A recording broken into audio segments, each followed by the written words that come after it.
کا جو ہمارا ٹاپک ہے وہ ہے مکی اور مدنی. ہم جب قرآن کریم پڑھتے ہیں تو ہم نے دیکھا ہوگا کہ قرآن کریم کی صورتوں کی شروعات میں لکھا ہوتا ہے کہ یہ صورت مکی ہے یا یہ صورت مدنی ہے. اردو میں ترجمے میں لکھا ہوتا ہے, یا پھر عربی کے اگر ہے تو هذه السورة مکیہ یا سورۃ الفاتحہ مکیہ یا مدنیہ. اس طرح سے مختلف سورۃ البقرہ مدنیہ, سورہ بقرہ مدنی ہے. تو اس طرح کی چیزیں لکھی ہوتی ہیں. تو یہ مکی اور مدنی کیا چیز ہے, اس کا کانسیپٹ کیا ہے؟ تو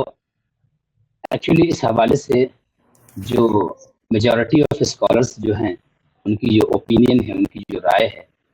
انہوں نے جو ڈیفائن کیا ہے اس کو کہ مکی قرآن کسے کہیں گے اور مدنی قرآن کسے کہیں گے,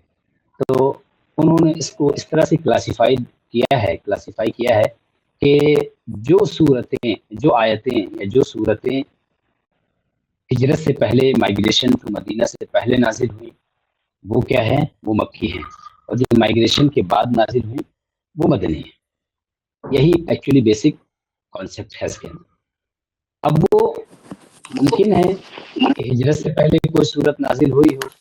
لیکن جو اس کے ریولیشن کا جو مقام ہو, اس کی جو جگہ ہے, اس کا جو پلیس ہو, وہ مدینے میں ہو. ایسا ہو سکتا ہے یا مکے کے باہر کوئی جگہ کہیں پر نبی کریم صلی اللہ علیہ وسلم مدینے کے قریب میں رہے ہوں, کہیں پر وہ صورت یا وہ آیت نازل ہوئی. تو اگرچہ وہ صورت یا وہ آیت مدینے کے آس پاس میں نازل ہوئی ہو, لیکن پھر بھی اسے مکی ہی کہا جائے گا, کیونکہ وہ بیفور مائیگریشن ہے. اور آفٹر مائیگریشن جو بہت ساری آیتیں ہم کو ایسی مل جاتی ہیں جو کہ مکے کے اندر نازل ہوئی ہیں. نبی کریم صلی اللہ علیہ وسلم جب مکہ پر فتح یاب ہوئے, وکٹوریس ہوئے, آپ نے فتح حاصل کی, تو مکے میں آپ موجود تھے اور اس وقت آیتیں نازل ہوئی. تو اب ظاہر ہے کہ وہ جگہ کے لحاظ سے, جغرافیکلی اگر دیکھا جائے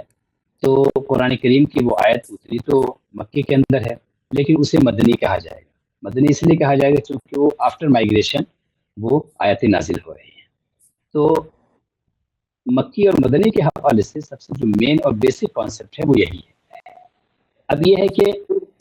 اس کے علاوہ اور بھی ڈفرینٹ اوپینینس ہیں, لیکن ہم نے ان کو چھوڑ دیا ہے. اس کے حوالے سے ہم اب مزید بات نہیں کریں گے. ہم صرف اس کے بعد جب ہم نے یہ سمجھ لیا کہ مکی اور مدنی کسے کہتے ہیں, تو اس کو جاننے کے بعد ہمیں اس بات کو سمجھنے کی ضرورت ہے کہ آخر مکی اور مدنی کا جو علم ہے, یہ جو نالج ہے کہ ہمیں یہ جاننا چاہیے کہ قرآن کا کون سا حصہ مائیگریشن سے پہلے نازل ہوا اور کون سا حصہ جو ہے مائیگریشن کے بعد نازل ہوا, اس کا امپورٹنس کیا ہے, اس کی اہمیت کیا ہے, اس کو کیوں جاننا چاہیے ہمیں. تو اس حوالے سے علماء نے کہا کہ اصل میں اس کی نالج کا سب سے بڑا جو فائدہ ہے, سب سے بڑا جو بینیفٹ ہم کو ملتا ہے وہ یہ کہ ہمیں یہ پتہ چلتا ہے کہ کون سی آیت کس زمانے میں نازل ہوئی. تو اس سے یہ پتہ چلتا ہے کہ کیسے قرآن کریم لوگوں کی تربیت کر رہا ہے, لوگوں کی مورل ٹریننگ, اس کے علاوہ اسپریچول ٹریننگ کیسے کر رہا ہے اسٹیپ بائی اسٹیپ. چونکہ اس سے ہم کو یہ پتہ چل جاتا ہے, ظاہر سی بات ہے کہ جو مکے کے لوگ ہیں وہاں پر جن لوگوں کو قرآن ایڈریس کر رہا ہے ڈائریکٹلی,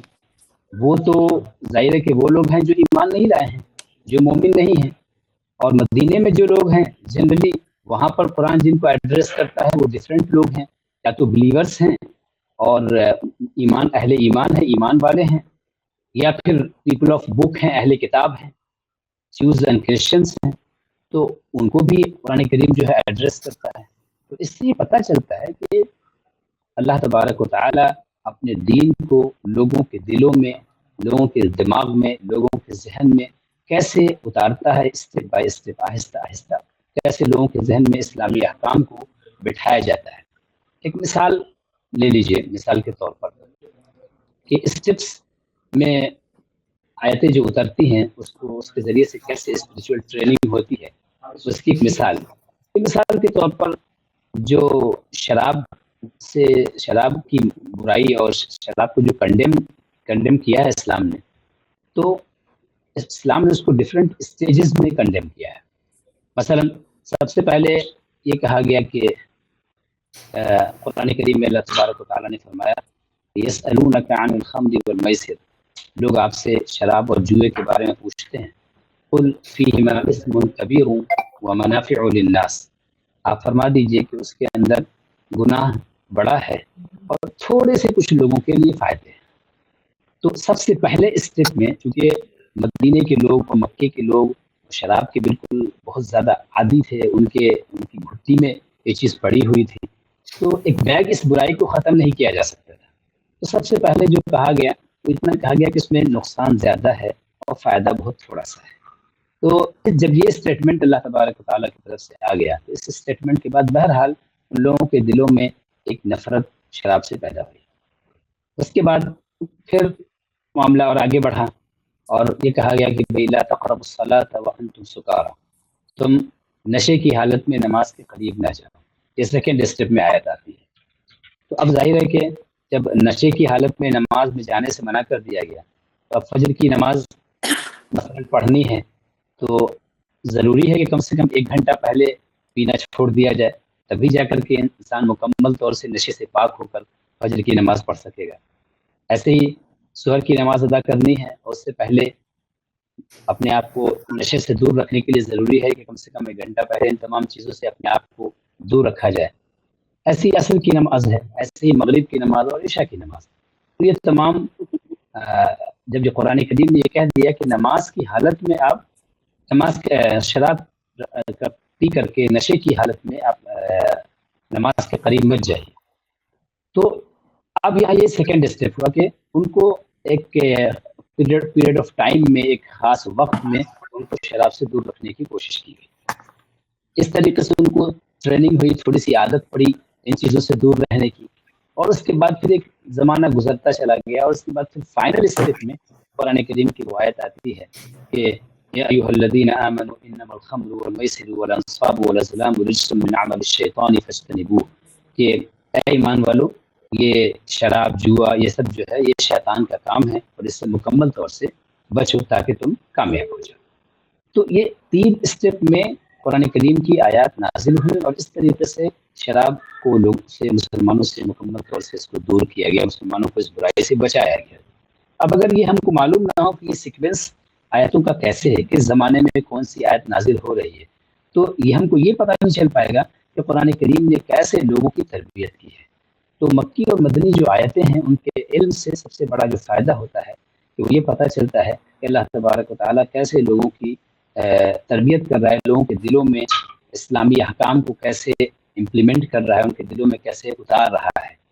ایسے ہی ہم کو جو اسلامک لیجسلیشن ہے، جو اسلامی قانون سازی ہے، اس کی جو ہسٹری ہے وہ ہم کو معلوم ہو جاتی ہے۔ اس سے ہم کو پتہ چلتا ہے کہ کیسے قرآن جو ہے وہ لیجسلیشن قرآن کا ہو رہا ہے، اللہ تبارک و تعالیٰ کی طرف سے ڈفرینٹ قرآنی احکام کیسے الگ الگ موقع پر نازل ہو رہے ہیں۔ تو اس کا سب سے بڑا فائدہ یہ ہوتا ہے۔ ایسے ہی اس کا جو ایک بڑا فائدہ ہے وہ یہ ہے کہ قرآن کریم میں کچھ آیتیں ایسی ہیں جو ناسخ ہیں اور کچھ آیتیں ایسی ہیں جو منسوخ ہیں۔ ناسخ و منسوخ کا مطلب یہ ہے یعنی اللہ تبارک و تعالیٰ نے پہلے کوئی حکم نازل کیا اور اس کے بعد مسلمانوں نے اس پر عمل کیا ہو یا نہ عمل نہ کیا ہو، دونوں صورت ہو سکتی ہے، اس کے بعد اس کی جگہ پر کوئی سبسٹیوٹ دوسرا حکم آ گیا اللہ تبارک و تعالیٰ کی طرف سے، اور پہلی والی جو آیت ہے اس کا جو حکم ہے وہ اٹھا لیا گیا۔ تو اب ظاہر ہے کہ اگر ہم کو یہ معلوم ہوگا کہ ہاں یہ مطلب مکی آیت ہے اور یہ مدنی آیت ہے، تو اس کا فائدہ کیا ہوگا؟ اس کے ذریعے سے ہم کو یہ پتہ چل جائے گا کہ اگر ایک ہی کانٹیکس کی 2 آیتیں ہیں اور ایک ہے جس میں کہ کسی کام کو کرنے سے کا حکم دیا گیا اور پھر اسی کے مقابلے میں ایک دوسری آیت آئی جس میں اس کام سے اس کو لوگوں کو روک دیا گیا، تو اس سے پتہ چل جائے گا کہ اگر وہ آیت مکی ہے تو مکی والی جو آیت ہوگی وہ منسوخ ہوگی، یعنی گویا اس کا حکم اب ختم ہو چکا ہوگا، اور اس کے بعد جو بعد والے میں جو دوسری آیت جو آ رہی ہے وہ اس آیت کریمہ کو نسخ کرنے والی ہے، اس حکم کو اٹھانے والی ہوگی۔ اب یہ آرڈر جو ہے اپلیکیبل نہیں ہے۔ اس کی ایک مثال جیسے قرآن کریم میں ایک آیت ہے یا ایھا الذین آمنوا اذا ناجیتم الرسول فقدموا بین یدی نجواکم صدقہ ذلک خیر لکم واطہر۔ تو یہ آیت کریمہ ہے، اے ایمان والو جب تم کو نبی کریم صلی اللہ علیہ وسلم کی خدمت میں کوئی بات کہنی ہو، ان سے ان کی بارگاہ میں کوئی اپنی عرضی لگانی ہو، کوئی اپنا کوشچن کرنا ہو، کوئی بات پوچھنی ہو حضور سے، تو فرمایا گیا کہ فقدموا بین یدی نجواکم صدقہ، تو کوشچن کرنے سے پہلے، اپنی بات رکھنے سے پہلے صدقہ دے لیا کرو۔ تو یہ آیت کریمہ نازل ہوئی۔ تو اب ظاہر ہے کہ مسلمانوں میں دونوں طرح کے لوگ تھے، کچھ محتاج و مسکین تھے، پریشان حال تھے، اور کچھ وہ تھے جن کو اللہ تبارک و تعالیٰ نے جو ہے دولت مند بنایا تھا، اللہ تعالیٰ نے ان کو مال عطا کیا تھا۔ تو اب ظاہر ہے کہ، اور یہ ایسا اصل میں ہوا اس لیے تھا کہ چونکہ نبی کریم صلی اللہ علیہ وسلم کی خدمت میں سوال کرنے والوں کی بھیڑ اتنی زیادہ بڑھ گئی تھی کہ نبی کریم صلی اللہ علیہ وسلم دشواری میں مبتلا ہوتے نظر آ رہے تھے۔ تو اللہ تبارک و تعالیٰ نے فضل فرماتے ہوئے یہ جو ہے حکم نافذ کیا تھا۔ اللہ کا حکم آیا کہ فقدموا بین یدی نجواکم صدقہ، کہ صدقہ کر لو پہلے، اور اس کے بعد پھر نبی کریم صلی اللہ علیہ وسلم سے کوئی سوال کرو۔ تو یہ آیت کریمہ نازل ہوئی تو مسلمان جو اہل ایمان تھے وہ پریشان ہو گئے، اور ان کو دشواری محسوس ہوئی، خاص طور سے جو جن کے پاس مال نہیں تھا، پیسے نہیں تھے، تو ان کے دل میں یہ تمنا ہوئی کہ کاش یہ حکم جو ہے وہ منسوخ ہو جاتا۔ تو اس حکم کے اٹھائے جانے سے پہلے، اس حکم کے ختم کیے جانے سے پہلے، اس آیت کریمہ پر صرف سیدنا علی کرم اللہ تعالیٰ وجہ الکریم کو عمل کرنے کا شرف حاصل ہو کہ آپ نے 2 درہم صدقہ کر کے نبی کریم صلی اللہ علیہ وسلم سے 10 سوال پوچھے۔ آپ نے 2 درہم صدقہ کیا، اور اس کے بعد نبی کریم صلی اللہ علیہ وسلم کی خدمت میں 10 سوال رکھے، اور ان 10 سوال کے جوابات آپ نے نبی کریم صلی اللہ علیہ وسلم سے حاصل کیے، اور اس کے بعد فوراً ہی یہ آیت کریمہ منسوخ ہو گئی، چونکہ مسلمانوں کے لیے پریشانی کا باعث ہو رہی تھی، سبب بن رہی تھی۔ تو آگے اسی کے آگے فوراً اس آیت کریمہ کے بعد ہی دوسرا حصہ آتا ہے، فَإِن لَّمْ تَجِدُوا فَإِنَّ اللَّهَ غَفُورٌ رَحِيمٌ، اگر تمہاری یہ حیثیت نہ ہو تو اللہ تبارک و تعالیٰ بخشنے والا، مہربانی فرمانے والا ہے۔ أَأَشْفَقْتُمْ أَن تُقَدِّمُوا بَيْنَ يَدَيْ نَجْوَاكُمْ صَدَقَاتٍ فَإِذْ لَمْ تَفْعَلُوا وَتَابَ اللَّهُ عَلَيْكُمْ فَأَقِيمُوا الصَّلَاةَ وَآتُوا الزَّكَاةَ وَأَطِيعُوا اللَّهَ وَرَسُولَهُ وَاللَّهُ خَبِيرٌ بِمَا تَعْمَلُونَ۔ کہا کہ اللہ نے فرمایا کہ أَأَشْفَقْتُمْ أَن تُقَدِّمُوا بَيْنَ يَدَيْ نَجْوَاكُمْ صَدَقَاتٍ، کیا صدقہ پہلے کرنے میں تم کو خوف ہونے لگا، تم کو پریشانی ہونے لگی، دشواری ہونے لگی؟ تو اللہ نے فرمایا کہ فَإِذْ لَمْ تَفْعَلُوا، اگر تم ایسا نہیں کرتے ہو، فَتَابَ اللَّهُ عَلَيْكُمْ، تو اللہ تبارک و تعالیٰ نے تمہاری توبہ قبول فرما لی ہے، یعنی اللہ تبارک و تعالیٰ نے اس حکم کو اٹھا لیا ہے، اس حکم کو ختم فرما دیا ہے، اور پہلے جیسے تم نبی کریم صلی اللہ علیہ وسلم سے بلا جھجک بغیر کسی صدقہ کے سوال کر سکتے تھے، ویسے اب بھی صدقہ کر سکتے ہیں۔ تو اب ظاہر ہے کہ یہ جو ٹائمنگ ہے نا، اس ٹائمنگ کو ہم متعین کیسے کریں گے؟ ظاہر ہے کہ ہم جب پہلی آیت کا ڈیوریشن، ہم اس کا جو ٹائم آف ریگولیشن ہم جانیں گے، کب یہ آیت کریمہ نازل ہوئی، اس کے بعد والا حصہ کب نازل ہوا، تو اس کے ذریعے سے ہم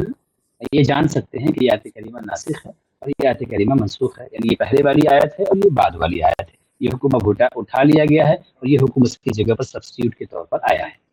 تو مکی اور مدنی جو قرآن کریم کے علوم میں سے سائنسز، قرآن جو سائنسز ہیں، ان سائنسز میں جو ایک مکی اور مدنی کی کا جو سائنس ہے، اس کا جو علم ہے، برانچ آف نالج ہے، اس کا فائدہ یہ ہے کہ اس کے ذریعے سے ہم کو یہ پتہ چل جاتا ہے کہ کون سی آیت پہلے اور کون سی آیت بعد میں نازل ہوئی، کون سا حکم اٹھا لیا گیا ہے، کون سا حکم ابھی باقی ہے۔